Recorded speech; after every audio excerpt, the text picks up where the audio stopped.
come from a farming background. My father is a suckler and sheep farmer, and I had a huge interest into crops. So that was going against his will, but that's how I ended up here.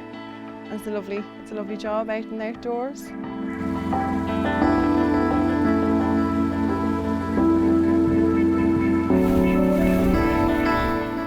So what we find is a nice representative of the field, and we take 5 counts of the ears. Within a 1/10 of a metre square, and then we multiply it by 10 to get a metre squared. Then we multiply that metre squared by 10,000, which is in a hectare, so we can predict the yield then. As we're counting, we keep a close eye on the grains themselves, and we look out for fusarium. This year, grains are looking extremely healthy. There is a worry for fusarium because of the damp conditions, but so far we're seeing very little. So fusarium is linked to mycotoxins. The less fusarium we can have on the grain, the better.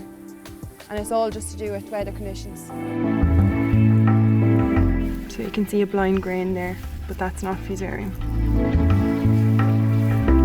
When we're counting the grains, we can assess their quality. Then we can count the grains on each ears and get an average of the amount of grains per ear. It's very important so that we can predict the yield and know when we're intaking the barley that we're expecting, so we can organise our intake bays. We definitely do it for all our Waterford distillery growers, and we do it once just before the harvest.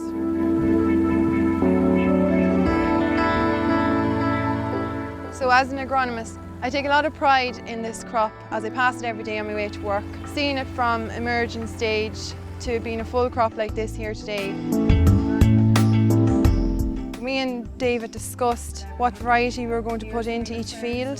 After that, we decided we would go with Olympus for his Waterford distillery crop. So we multiplied the 1,000 grain weight, and I recommended to David to sow this crop at around 11.5 to 12 stone an acre.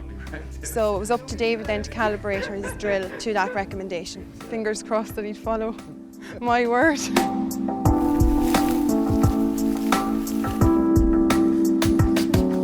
Gonna be on Broadway. I done this earlier on, and I was getting a count of 1,300 ears per metre squared. That is relatively good. Teagasc, our national authority for agriculture and food, advised that you should have around 1,100. So David Walsh Chemist is well above target in his terroir field.